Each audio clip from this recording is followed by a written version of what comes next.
Vanessa Valliere creates original solo theater shows combining elements of clown and puppetry. She's performed these shows all over the world and often performs at the Chicago International Puppet Theater Festival.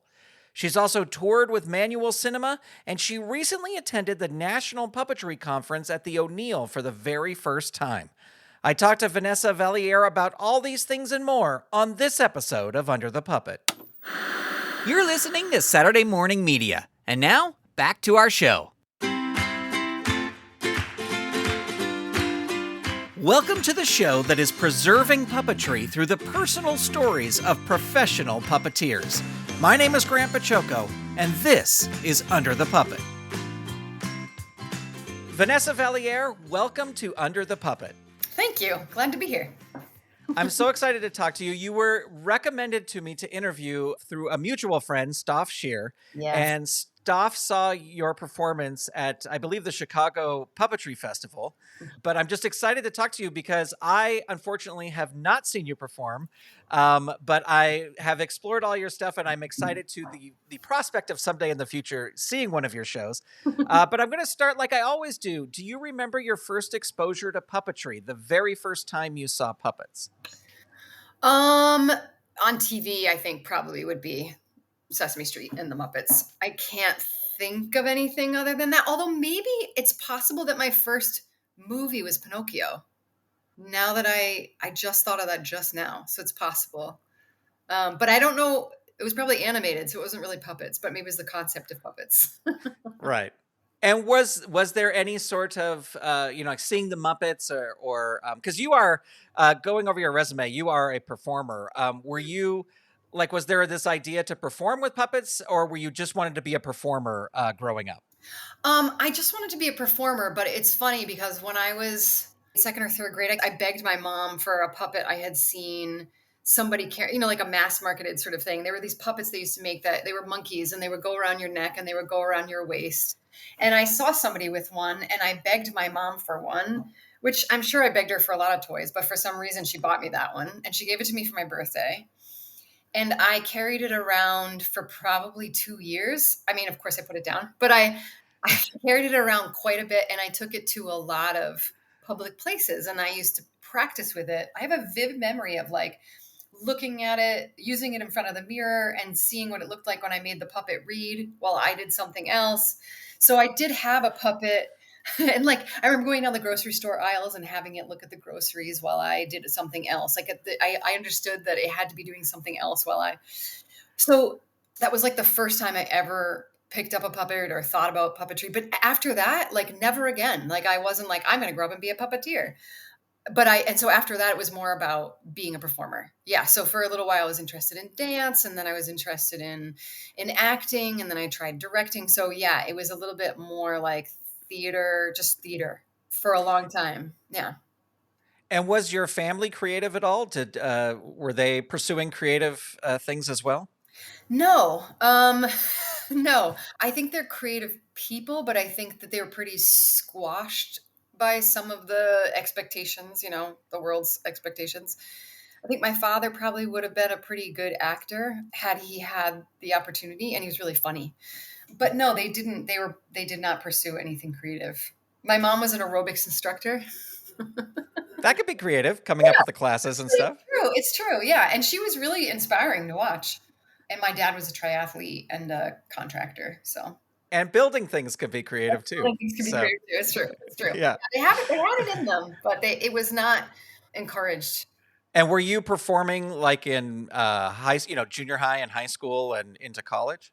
Yeah. My junior high and high school did not have a great program for performing arts, but I did what I could. Like we did a lot of musicals and I'm not a singer. And but I just figured out how to kind of get in there somehow or other, whether I played a small part or played like a part with like a character voice versus like a real singing voice. And then college, I feel like I kind of dropped it again until like my junior year. And then I started between sophomore and junior year, I did an internship in a theater. And then when I went back to school, I was like, okay, theater. And I started studying it junior and senior year. And did you get your degree in theater? I didn't. I went to Sarah Lawrence. And we didn't really have majors there, so you kind of just like heartily pursued whatever you were interested in and, took as many classes in whatever you were interested in as possible. And it was kind of more of a general degree, just a Bachelor of Arts degree. Excellent. Well, and I'm going to refer to your website a lot because you have a great website. Oh, thanks. On your website, it says that you create original shows using elements of clown and puppetry.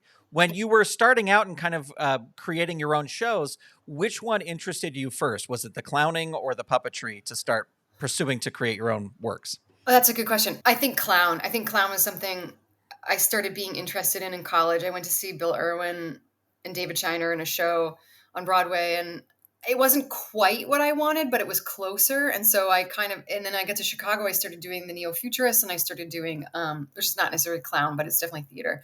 And I started studying with 500 Clown, which was an awesome company back then. And so I started getting more and more into clown. I joined this company. I joined this band called Mucca Pazza. It's a 30-piece circus punk marching band. And I was a cheerleader for them, but we're more like clowns. We're nerdy cheerleaders. And so from there, I ended up working with Tour de Fat. So they make Fat Tire beer. They did this festival every year. I got hired to be in this festival to be part of, like, we made all the creative content, and then we also performed in this small tent called the La Tigre tent. They wanted us to make shows for it, and they were like, make a show that's anywhere between 10 and 15 minutes, and then people will just come in and they'll see the show for free over the course of the day. And I think it had something to do with not wanting to be on stage entirely by myself. I bought this really beautiful, sort of cheesy but beautiful Lawrence Welk style dress. And I was like, I want something really terrible to happen in this dress. And so I was like, what if I had like a parasitic twin, or like something growing out of me that had its own sort of personality? That's where I started doing puppetry, because or a friend of mine helped me make she's less like a parasitic, because she's really like just a doll head that sits on my shoulder. And that's where it started, honestly. And clown and puppetry, really, I think they go really well together. Yeah, I was going to ask, one of my questions was, how was your working in clown inspired your puppetry, or vice versa? Like how they've inspired each other? Yeah, I think that there's a lot of specificity, and especially in puppetry, there's a lot of you're encouraged to really take your time and let moments sit, and I think that has really helped, because I tend to, in clowning stuff, I tend to rush. And the more time I take, the more peace of mind I have, the better it is. And so I think that the puppetry has informed the clown work that I do in that way. I mean, I do a humanette piece too. And so it's, that one's a sort of perfect, because it's my face and it's the body of the puppet. So it's sort of a perfect combination of the two, because I can still be wholly present and also be the puppet at the same time. It's one of my favorite ways. Yeah, absolutely. I did want to ask about, well, both Mucca Pazza and Tour de Fat. For Tour de Fat, how many shows were you doing? Like, were you performing in this tent, but like how many times a day did you perform, or what was that schedule like? The first year we did it, we did like 15 weekends. So we would do like, we would show up on like a Thursday night, and then we would build the tent. We would take the tent off the truck. I want to include this because this is not just performance, but it is the whole picture, which was kind of nutty. So we would fly in on a Thursday. We would take the tent off the truck and build it all day. Well, most of the day Friday. And then on Saturday, we would get up, and we had a ton of shows that were not the tent shows outside. Like, it was always a show built around an event. Like, somebody was going to trade their car for a bike. So we would build this whole theatrical event around that. And we had like maybe 3 or 4 of those over the course of the day. And then inside of those, like, we'd run from this one and do that. And then we'd run from this one and we'd do that. And then we'd run into the tent and we'd do our individual show. And then we'd run back outside and do another show. So the actual my solo shows I would do once, and it would be sandwiched between a bunch of other stuff, and I would be sweaty and horrible, and we'd have to just like, and so the shows had to be dead simple, because we also like teched for each other. So it's not like we had a separate tech person. So I what I did in the early days especially was a lot of like, okay, I'm going to build a show, and you're going to be able to press play on this sound cue, and it might have like 5 sound cues in it, but you just press play, I have to run the show according to that cue, because I don't have somebody who has, they're not a tech person and they have like a million other things they're doing today. We don't have tech. We just like come in and I tell them press play when you see me on stage, and we press play and then it's just go. So a lot of the shows I made originally were really, really simple, technically. Yeah. Well, and simple is good, right? Yeah. Simple, like in the grand scheme of things. Yeah. I mean, it really preps you for like the slam community or the slam life, for sure. Yeah. How did you get involved working with Mucca Pazza, this circus punk marching band? Yeah. I was new to Chicago and a friend took me to see like a festival, a music festival. I saw a lot of great acts. Andrew Bird was there, who I loved, and I was like, amazing. But then this band came out and it's all these people in like mismatched marching band uniforms coming through the crowd. And I was like, what is this? And the cheerleaders were so weird. Like they all had their own very distinct personalities, but they were all really odd. And the music was good, really danceable, really unique.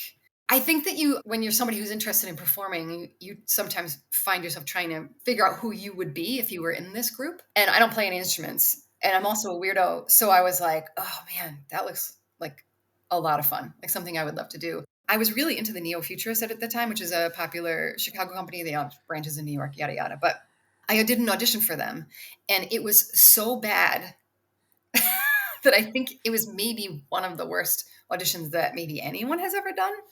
And so, of course, I got very sad. And then I was like, okay, what was the last thing I saw that I really loved that I would want to be a part of? And I thought of Mucca Pazza, and I sent them an email, and they wrote me back pretty quickly, which I guess apparently is not super common. Wasn't super common back then, but I guess I told them I was interested in clown, and they thought that was kind of interesting. And then I also told them that all the women in my family cry when they see marching bands, and I guess they thought that was really fun. So yeah, so I started working with them in 2009, I think, and I've been with the band ever since.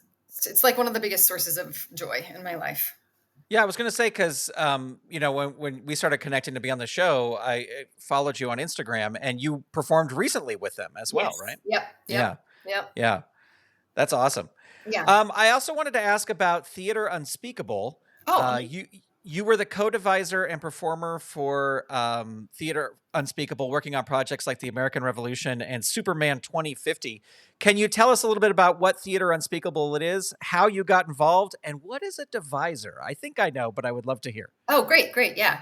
I love talking about devising actually, but Theater Unspeakable is a physical theater company. They traditionally have performed.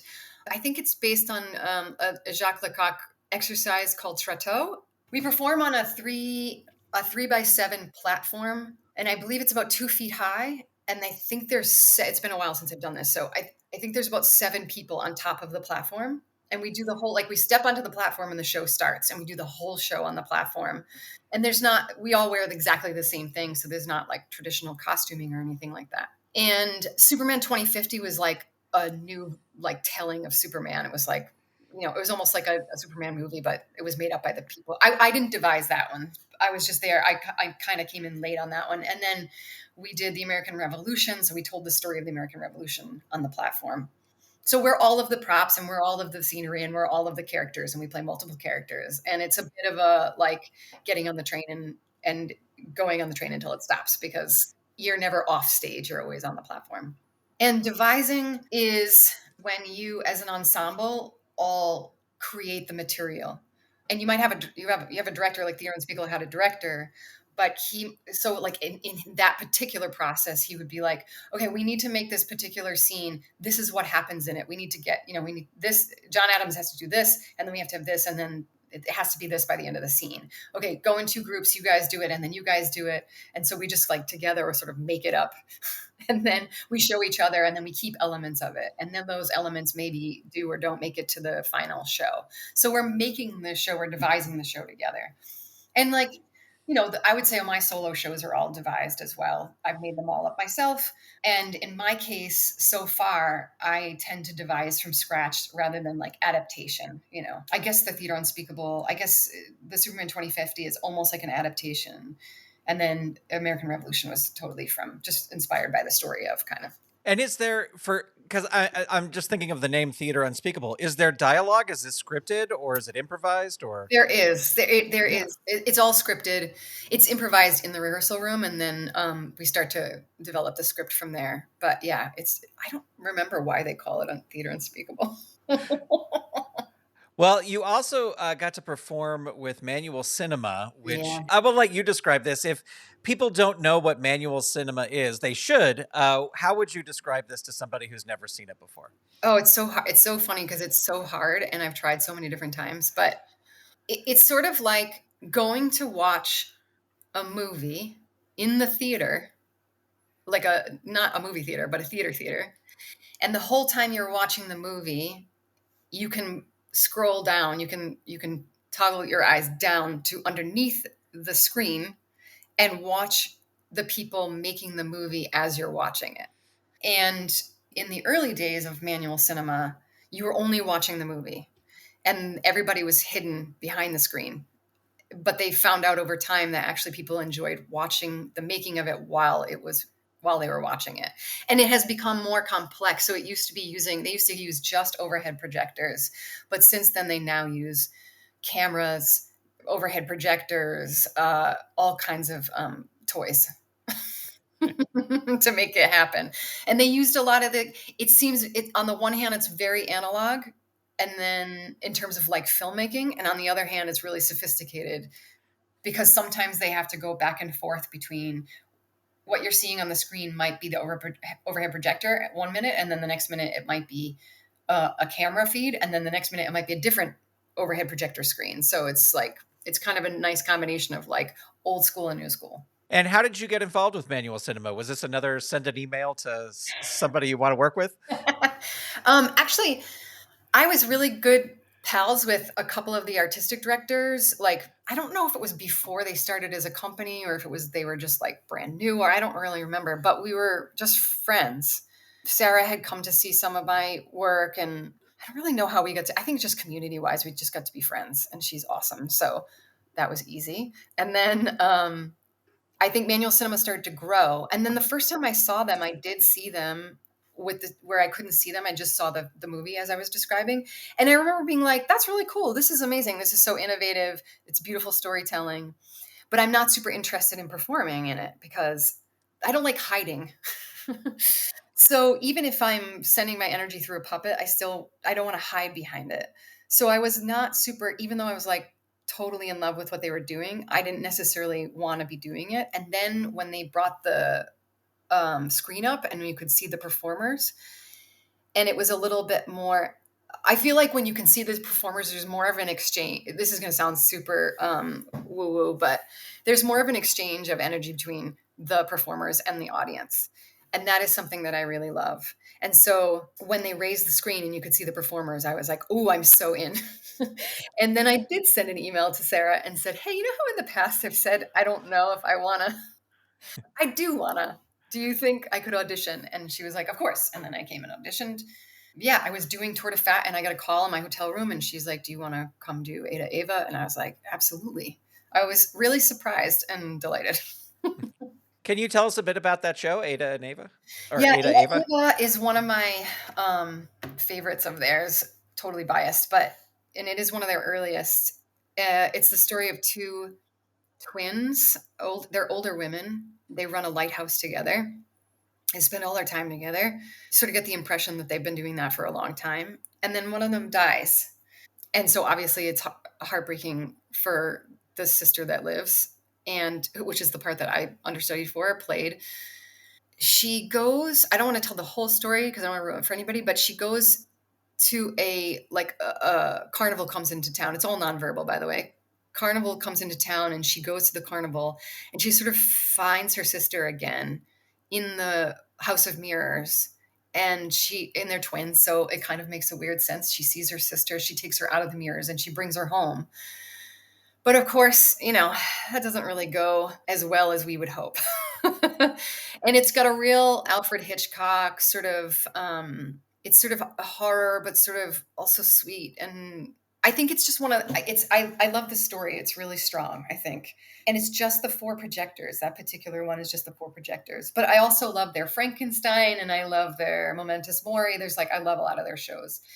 I'm just attached to that one because I was in it. Probably.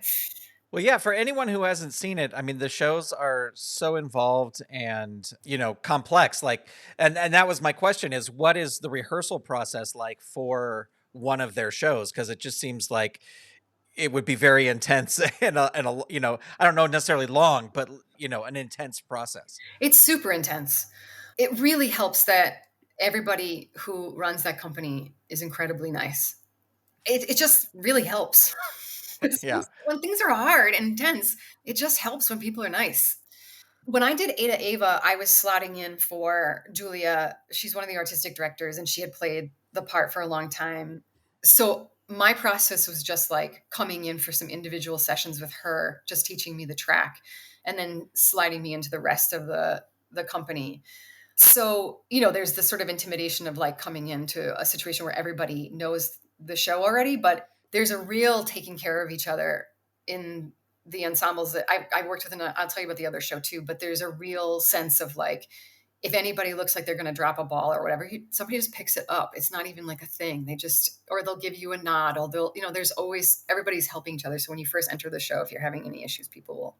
I also worked on End of TV with them, which is a show that's not really in their rotation anymore. But that one I was there from the inception, well, not the inception, but from the sort of the way they traditionally work is they will come up with a story idea and then they will start to storyboard it.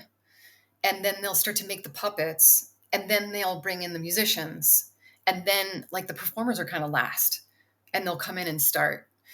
End of TV was a little different because it started with the music and then they made the story. So they wanted to experiment what that would be like. So they started with the music and then the story and then the puppets and then the performers. Part of the reason they're really intense to work with is because their rehearsal processes are always, once they bring in the performers, it's really short because the rest of the stuff takes so long. And often because they get booked and really well and really easily, which is wonderful. But sometimes they're like, okay, we're going to make that show. It's booked. And they always deliver, but that sometimes, there's not a lot of time for figuring it out. You just got to Yeah. do it. And so like what they did for End of TV is it's sort of like, okay, I have a stack of puppets. Here's for you, and you. They'll sort of hand them out in order and then you'll run a sequence. And the reason it's handed out like first person, second person, third person, fourth person is like, maybe we'll have time for I do, then you do, then you do, then you do. But of course it never works out that way. We have to like arrange and rearrange every sequence whenever we do it. And then it's just like working out choreography. And so once you have that choreography set for that sequence, you work on the next sequence and on and on and on. And then of course you have to go back and redo everything after that too. And then you just pray to God that you remember the sequencing. And there's lots of little cheats too. Like you have your own stack of puppets and those puppets are in order. And then once they're really, really in order, you can number them or like other little, or like there's, there might be a moment where you just finished a puppet, but now you have to go in for live action. This is something that I always used to use. Like, okay, I just finished this puppet, but now I have to go in the scene. So I would put a note in my stack that said like, go do this. And I just like remind myself. And so you strike it and then you immediately go do the thing. What did working with manual cinema teach you about creating like your own work? Like, did you take anything from that into how you develop your own shows? Yes and no. I don't know if I took it into I think I would be more likely to compare it to like the Theater Unspeakable stuff. Like it was so different. The level of intensity was so intensely different because when you do Theater Unspeakable, there's a lot of laughing and playing and a lot of like coming up with, so it might be a little closer, like Theater Unspeakable might be a little closer to me and when I'm making my solo stuff versus like working with manual cinema is intensely focused. And of course, we still have fun, but honestly, it's usually on breaks. Like, it's not my strong suit to be like focus, focus, focus all the time and to remember like I was saying, the stacks. So it's more like, I think it's more interesting to compare like a devising process with Theater Unspeakable versus manual cinema. I think both me and manual cinema are really interested in making sure that the story is tight. Right. Well, I want to talk about your solo shows because you've created a lot of solo shows, and you mentioned Sisters, which was the parasitic twin show. Um, and I'm kind of looking through the list of your shows. It's like you had Sisters, and you had Nice Try, which is sort of like this possessed doll. I don't know if the doll is possessed, but and then even like the Life and Times of Terror, and we can talk a little bit about more of these too. In the guest list, there's sort of this supernatural or like kind of creepy. I don't know, creepy, but you know what I'm talking about. Is that something that really attracts you and like you want to build a show around? Because it seems to be a theme through all these shows where there's sort of this. I don't because it's not horror necessarily like we talked about before, but it's just sort of this offbeat, odd element to each of these shows. Yeah, I think that's the right and some people do say creepy, and I don't have a problem with creepy. It's just that my hope is that it will turn from creepy into endearing. That's my hope. But I like to celebrate weird people, people who feel weird, people who feel like they are weird. I like to emphasize that that is something to be celebrated. Weirdness. I do think and yeah, the parasitic is definitely like a bit creepy. But she's my sister and we go on tour together and then she's kind of tired of being on tour with me and being attached to me so we get separated and then she starts her own solo career but she wants me to be her backup singer which I'm not cool with because she's I've been the primary. So it's like it's still hopefully like a human story. Right. No, there's some sort of like maybe gross or weird element to it. And the dolls thing, I have a bunch of dolls in my shows. And honestly, it was 100% a practical thing when it first started because they're just like already made things that I can cut apart. And I'm not really a maker of puppets. So it was an easy way to incorporate them without having to like make something from nothing.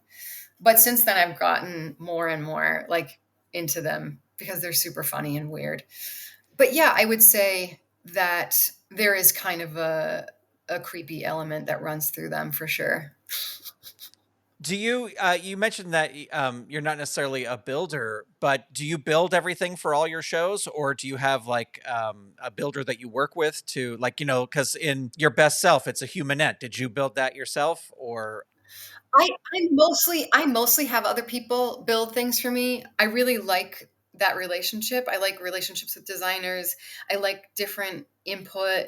I like that if I come up with an idea and the person tries to build it and then it turns out to be slightly different than what I envisioned, I like to see how that affects the piece. So I enjoy that relationship. I think the Humanette was made by my friend Lizzie Bright. But then there's other like during the Life and Times of Terry, there's a whole projection scene where basically I my character would really love to I want to come back to this, but they're all really short pieces. I want to come back to that. But my character really wants a partner. And so she goes out and gets somebody in the audience. I take a photograph of them with an instant camera, and then I cut their photo out. And then I have a series of dates that we go on. I put a magnet on the back of their head, and then I can put them in each picture where we're going on dates. And they're really crudely drawn. Like we're at a movie theater, we went to, and they're all like the drawing is fine because it's sort of supposed to be like my journal where I'm drawing all the places we went. And so in that case, yes, I did all those drawings. But it's like they're not supposed to be pretty, so it works out well for me.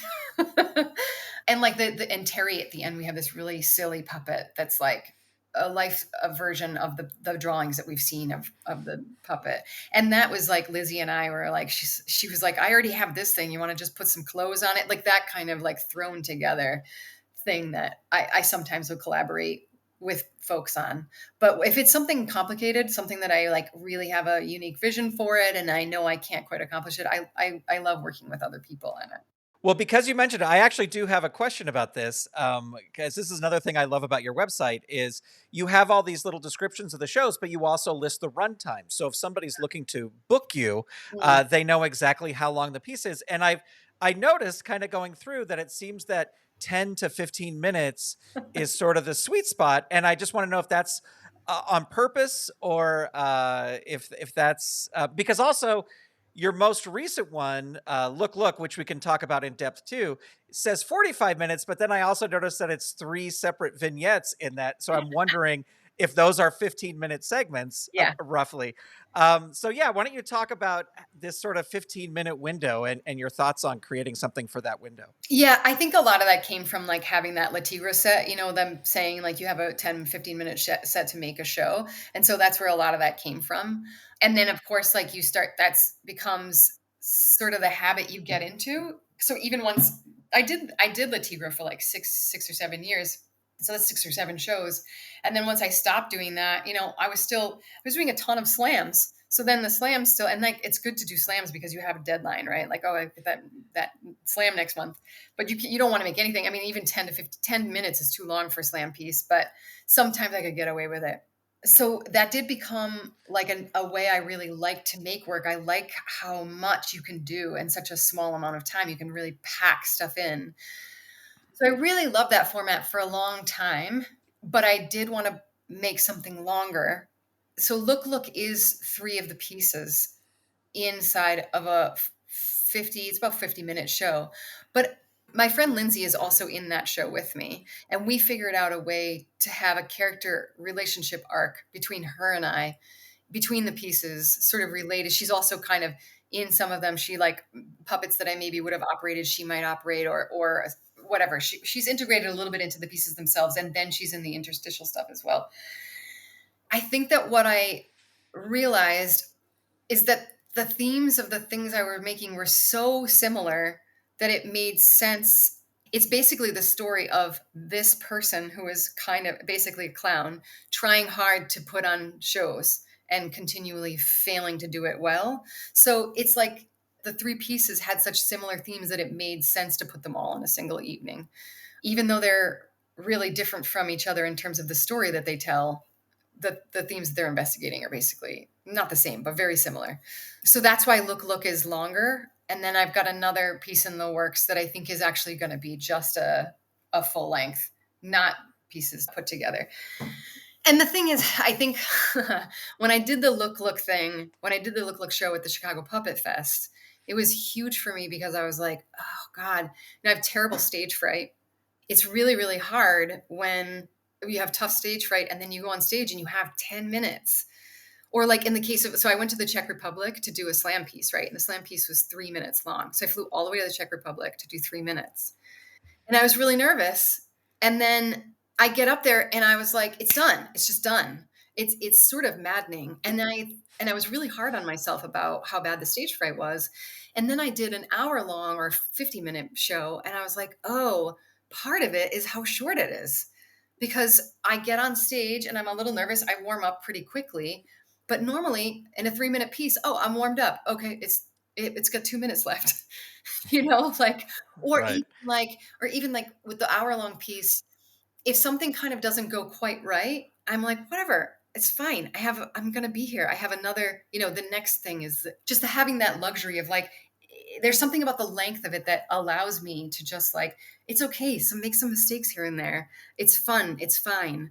It's a little harder to do that when the piece is really short. It's hard to find that ease of like, I mean, it should still be okay because clown wise, it should always be okay whether you make a mistake or not. But man, it gets hard when the piece is only like 3 to 10 minutes long. So I've been really enjoying the longer format. Excellent. What is your creative process like when you're starting a solo show? Like, is there a lot of sitting down and typing what you think it's going to be, or is it you're up on your feet, acting it out and seeing what works and seeing what doesn't? What's your process? It's been different, really, honestly, for every one of them. Like, for example, the sisters one, the oldest one, I saw that dress. I thought it was funny. Something should happen in it. Somebody made the thing for me. And then I did like a little teeny tiny performance at like a party where we just like sang White Christmas together, she and I. And then one day I noticed, like, when she was separate from me, I did like a Missy Elliott, like, she did this sort of Missy Elliott slide, and it was really funny. And I was like, oh gosh, okay, that's a keeper. And so it sort of started to build on, like, it would that in that case, I feel like it was more doing and building on the doing. It really helps too. I've worked a lot with Lindsay Noel Whiting, who is in Look with me and is a good friend of mine, lives across the hall. And anytime she's come over and there's a little bit more play in the room, that can really help. If I crack her up, she cracks me up. I was like, it's like, that's a keeper. But I feel like in the last few years, a lot of it I feel like does start with the one I'm working on right now. I'm very excited about the one I'm working on right now. Although I'm still tweaking look, but I'm doing a lot of writing down images, writing down ideas, writing down concepts. Like anytime something sort of pops into my head, I might throw it in a notebook, try to keep it either on my phone or in a notebook. And I'm getting to that point a little bit now where I'm like, okay, I got to start doing a thing, or it'll all get in my head. And then it'll be too big and too much, and it'll be overthought and overwrought. So I think after a certain while, yeah, I do have to just start doing stuff, which can be really tricky because if there's nobody in the room with you, I've been learning more and more that you kind of need somebody in the room with you to throw things around with, or you just kind of make yourself nuts. Well, let me ask you about Lindsay because you've mentioned her a couple times.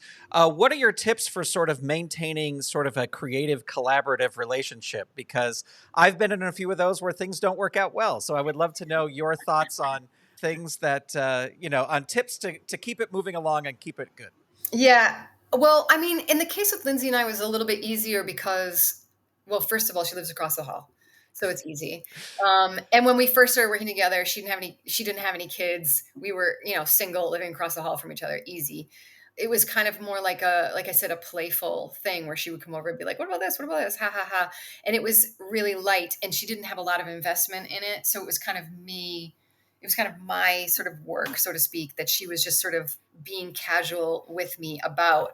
It is a little harder when you get more like with her in the show now. I think there's a lot of like, I have to be really careful about setting boundaries of because we're such good friends that I have to be careful about like making sure that we set the time that we're going to talk about the show and make sure that we have time that we're hanging out that we're not talking about the show because I can get pretty obsessed and I think it starts to feel like, oh, we're doing the show all the time now. I'd rather not do that. And she said that to me. It's sometimes it seems like we're doing the show from morning to night. And I'm like, okay, cool, good to know. So I think really being honest with each other about what's working and what's not working is super key. And then there are some people you're like, oh, I really love you and I love your work and I don't, but we shouldn't work together. That's not the case with with Lindsay. I'm just saying, like, there are lots of people I've encountered who I'm like, wow, I really love what you do, and I really love you, and we shouldn't work together. Yeah, it's good to know that. It's good Yeah, to know. yeah. Yeah, It can be for hard to sure. call it because you might Yeah, really, really, really love that person's work, but it's just not your work. yeah. Well, several of your shows involve audience participation. And how does involving a person or people from the audience sort of affect the tone of your show? I love audience participation, but I love to keep it simple for them, and I love to take care of them. I'm not like a David Shiner sort of make them nervous or what have you. Like in the case of Terry, where I said I take him up and I take his picture and we go on dates together. I think the reason I love that one is because he doesn't have to continually be act an active participant in the show. He gets to passively participate throughout. I do keep him on stage so that he can watch himself go on dates and so the audience can watch him go on dates. I think it's just like I think I'm always looking for ways to connect with the audience in all different modes, whether it's drama or comedy or whatever. I really enjoy the exchange between us. I don't want there to be a fourth wall. I want us to be in the room together. And so bringing somebody up is like just another way to like even further bridge the gap between me and them. I feel like even with Mucca Pazza, like as soon as I get off the stage and I come out, even if I don't pull anybody up, I just come out to them. There's like a whole new electricity. And when I go back to the stage, I have a new relationship with them than I did when I was just being observed by them. Now they're sort of like in it with me because I was just with them. So in that way, it changes everything. I also really love, even though it can be kind of scary in a good way. I love the moment of choosing a person to come on stage with me because it's something that I feel like you need to develop over time, like how to choose somebody. And of course, sometimes it goes sideways, but for the most part, like you start to understand like who to choose. And that can be really exciting. And I also think it's really exciting for the audience to like, yeah, I love when people come up and be like, so did you know him before? Like you didn't know him before, so he's not a plant. And then watch their delight. And then the whole, the whole time they're watching, they are like, is this happening now? Is this happening now? It's like part of the liveness of it too, is really, really awesome. Yeah, I was going to ask, you kind of hinted at it. Has the audience participation ever sort of gone off the rails during one of your shows? And how do you, as a performer, in your head, deal with, okay, this is not how this is supposed to be going? Yeah. Yeah. I mean, I think I try not to build anything that like is if they're going to make or break the show. I mean, Terry comes a little close to that because if the volunteer is sweet and just kind of calmly participates without adding anything, it can actually be a weirdly, I think, sweet show because of Mhm. them, because they've brought this sort of like kindness to it. That was one show where it didn't go off the rails, but I mean, back in the day when I used to do Terry, I used to let them sit back down. So it was actually a smaller risk because they would come up, I'd take their picture and then they go sit back down. And they come back up again because we have a baby in the show, but the baby is an egg and we both have to take turns sitting on it. So they come up one more time. There was a little less risk back then, but I did have somebody who was kind of hamming it up and sticking his tongue out. And, I was trying to take his picture and he kept making a goofy face. And it's hard because he's making a goofy face and we go on all these dates and he's sticking his tongue out. It's just not as serious. And it's like, it's kind of funny, but it's funny for like a minute. And then it's like, oh God. Yeah. So I remember being really bummed and coming off stage. And Anne Goldman, who I worked with at the time, she's a brilliant clown. She's like, what's up? She had seen the show and she liked it. She thought it was really sweet. And she's like, what's up? Why? And I said, the volunteer was just like hamming it up and just like blah, blah, blah. And she's like, oh, you always have to build in like a plan. If that, like anytime you build in, you have to build a plan. And I was like, okay. She's like, so what are you going to do next time? And it's like, maybe I'll just sit them back down and pull somebody else up. She's like, there you go. It's your show. So yeah, you can, she's like, maybe you just look at the picture and it didn't come out right. So you sit them back down or something. So I think it's just good to come up with a plan for, I have to tell you this. I watched a Neo Futurist show years ago and have you ever seen the Neo Futurists? I have not. I've heard of them, but I have not seen it. They do 30 plays in 60 minutes and they pull different plays. So they're never in the same order. And they've made the plays up. And one of the plays is this person made up a play where they have to get handcuffed to a member of the audience. And then that audience member has to be with them for the rest of the show. So if that play gets pulled and it's like towards the end of the show, then that's cool. But this person pulled it like second. And so they got this really goofy, hammy person to come up on stage with them. And then that person had to be on stage with them for the entire show. And it was such a bummer. And I was like, oh, gotta have a backup. Yeah. Yeah, absolutely. Anyway. Well, as someone who has created many solo pieces, or your piece with where Lindsay's in it as well, do you have any advice for performers who want to develop their own solo work? Yeah. Yes and no. Yes, at some things I'm like, please help me. Um, but yes, I think it sort of depends on what kind of person you are, like what kind of output you like. Some people are just constantly generating, but I think the majority of people that I've encountered anyway are like, I can't get motivated. I want to do it and I don't know what to do and I don't know where to start. And I like to say that if your area has a deadline, like a slam or if you can come up with some deadline where people are going to have to show up and do it, even if you're like, I'm going to invite 5 friends over to my house in like 3 weeks and they're going to come and watch me do something in my living room. But if people are going to show up, you're going to make it because you're not going to make it. I mean, most people are not going to make it just for themselves. The people who are going to make it just for themselves don't even need my advice. Probably. So there's that, like set a deadline for yourself. And then there's like so many different inroads to starting because I think the hardest parts are the starting and then you hit these barriers along the way. You're like, ooh, and you keep going, and then oh god, you hit a stop, and then ooh, and then you hit a stop. But so I'd say like for starting, I think just find as many sources of inspiration that you can think of. Listen to music, maybe make a piece. Like one thing that I used to do a lot is just like make a piece to a single song And then all of a sudden you have 3 minutes of material. So you have a slam piece or you have like 3 minutes of a longer piece. So there's that music, journaling, scheduling something like with a couple of friends and all just like giving each other like, okay, in the next 5 minutes, we're going to make something and we're all going to show it to each other. That can really help. And then in terms of like when you hit those, like, I don't know what I'm doing, everything sucks, taking a day off of it, going for walks, doing something physical before you get back to it, like take that time off of it and know that it's serving the piece. And then, yeah, like seek out your collaborators, like we were saying, like be okay with being like, maybe this isn't the right person for me, but maybe this other person is, and then keep working with them if you can. Excellent. Well, that's all of that is fantastic advice. On your website, you list several artist grants that you've received. How has receiving these grants helped your journey? Oh my god, it's a game changer. Like, I don't know what I would do without them.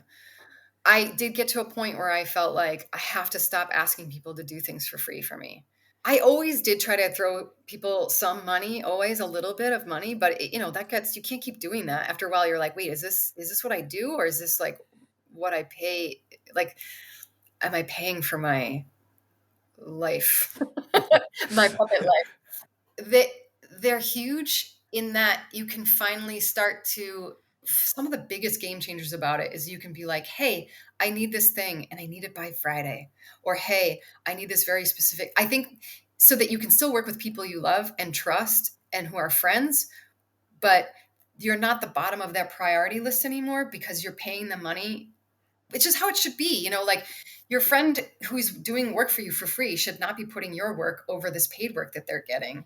So it's nice that you can be like, hey, I got the, I, like I said, you can say, I need it by Friday. And they're like, got it. Cause you're paying me money and it's reasonable. Like this is a reasonable professional relationship. And also you just feel good about getting work for your friends in their art form. That's like my favorite thing about it. You can also dream a little bigger than you used to. So like I don't necessarily have to be like, okay, you press play and then the show starts and then it's done. I haven't gotten grants that are big enough to be like, okay, like I'm gonna fly in this thing or fly that out or like have, so they're not like massive, but they're just big enough to be like, I actually, it's different between I can make this show or I can't. Or I'm going to feel, like I said, really badly about myself because I just keep making these shows that I'm paying for out of my own pocket. So, and then also it does kind of also raise your own expectations for what you should be making when you're being hired by people.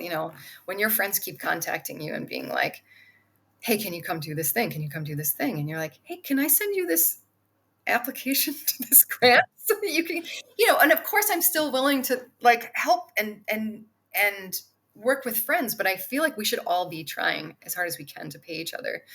So it helps with your own self understanding of your own self-worth as well. Well, I think a lot of people might not apply for grants because of that application process. Did Yeah. you? Because some of the ones I've looked at, it's just like, oh, you need all this stuff, and it's just like instantly I go, I can't do this.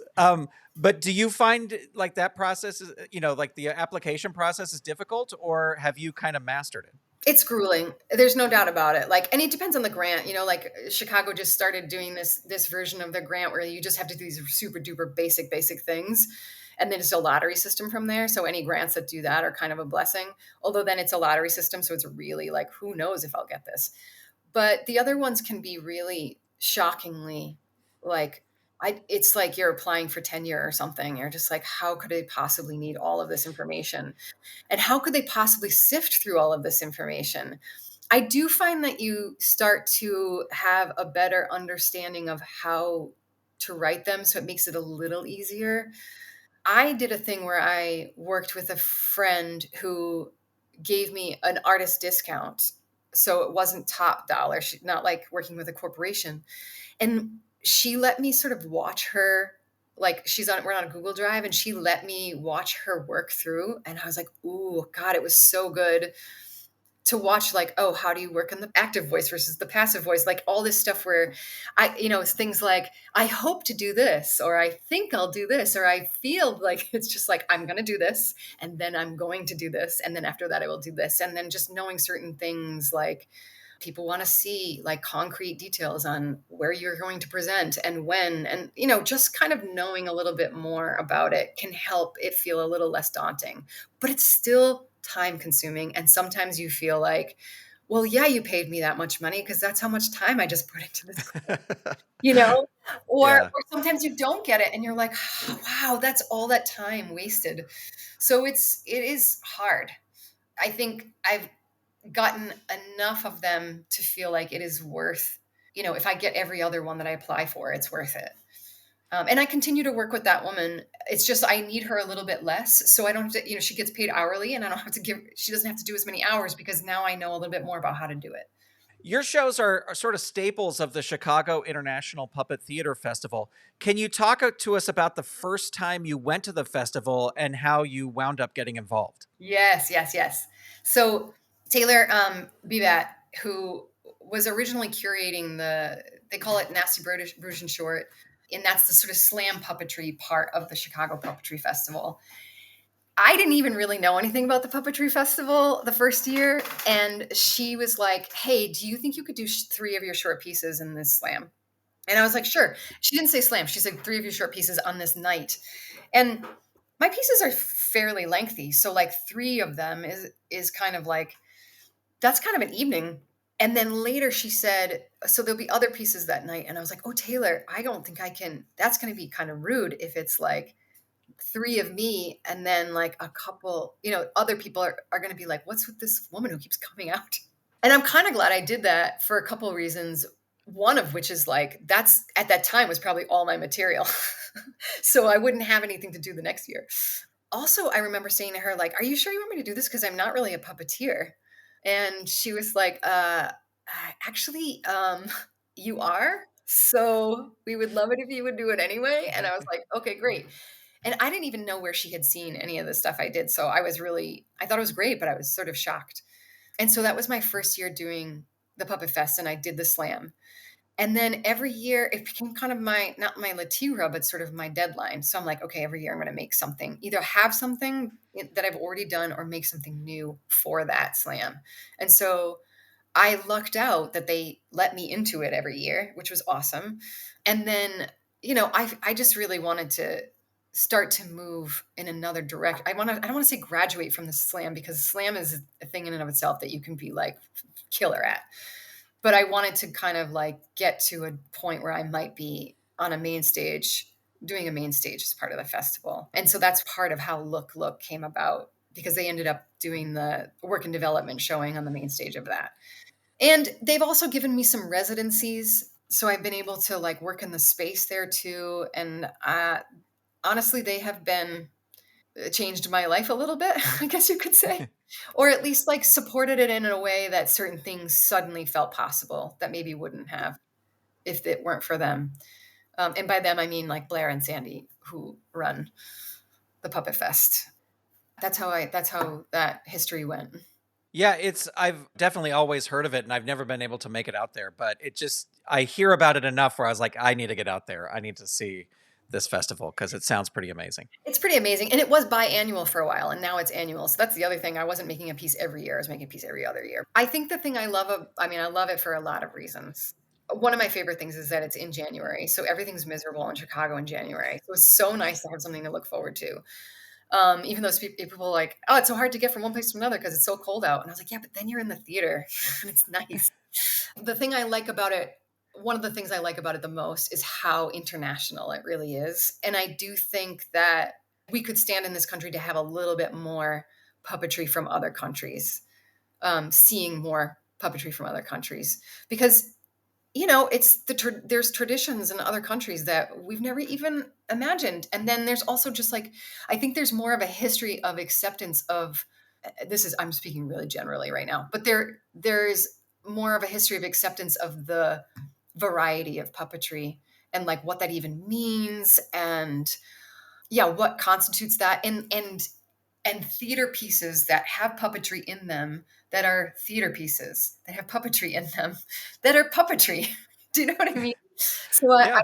I'm just really, and I also think it's just really fun for people in Chicago and all over the place to It's such a popular festival. It's weirdly, wildly popular. And I love that people sometimes you go to a festival in the States and the people who are going to the festivals are puppeteers and other puppet makers and people who see puppetry.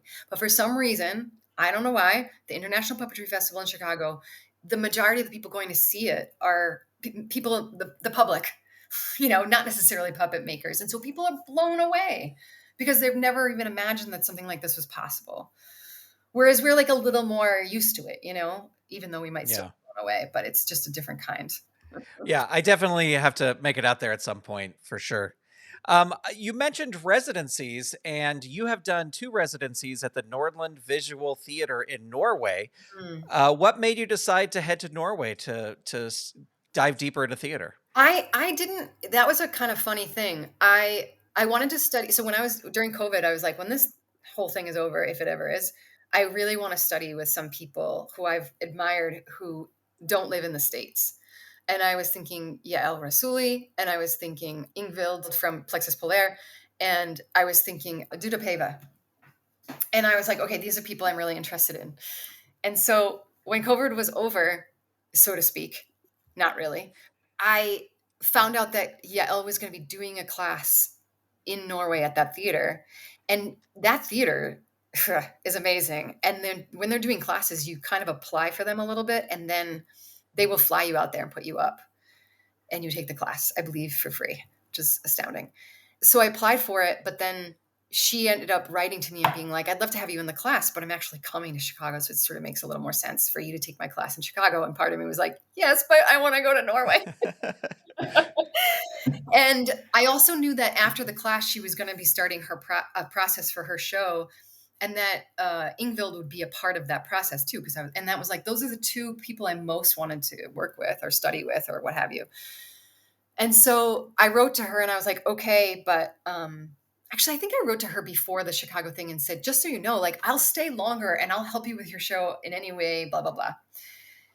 She came to Chicago. I took her class. We really hit it off. And she's like, I think you should just come to Norway and help me with the show anyway. And I was like, uh, yeah, that'd be great.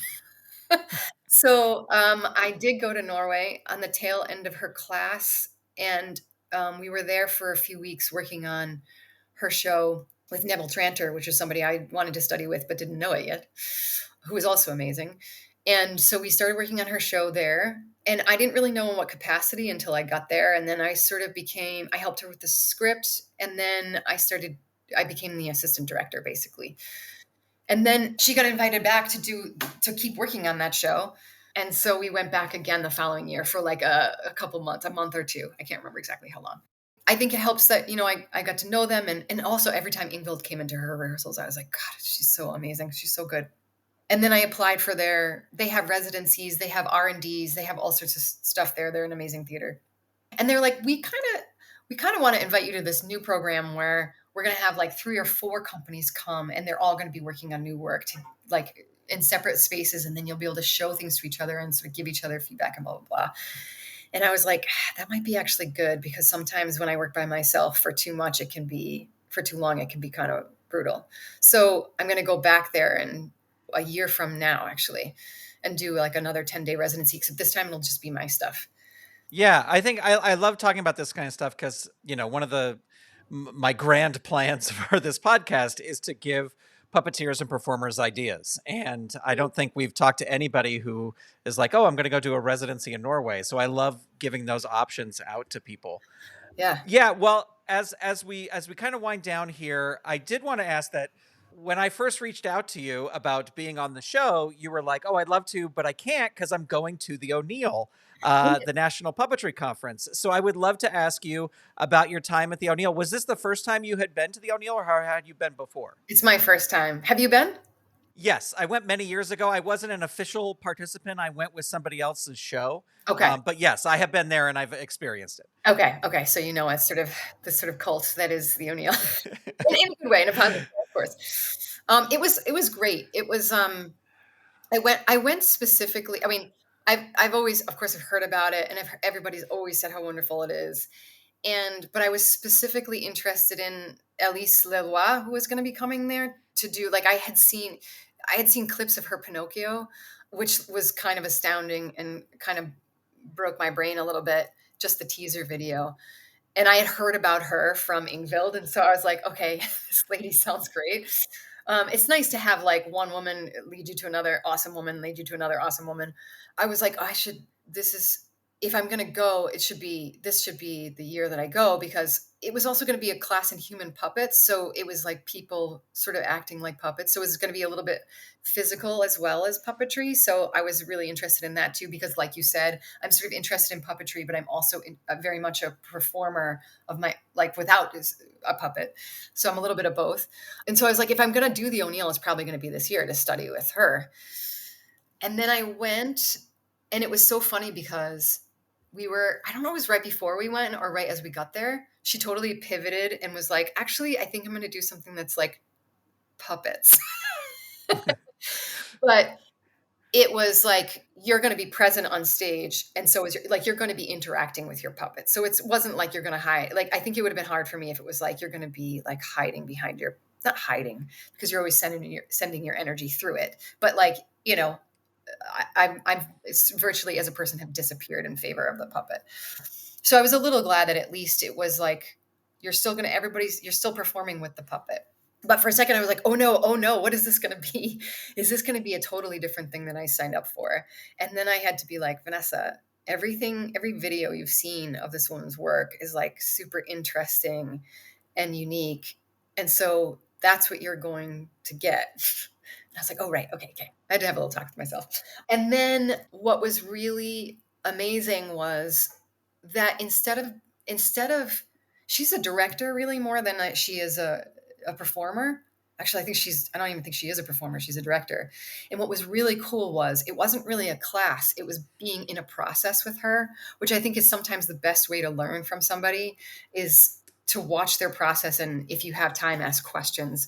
So it was kind of the perfect experience for me because we got to go through her process versus like her teaching. Because sometimes also people don't necessarily know how to teach what they do. So they teach well, but it's not necessarily what they do.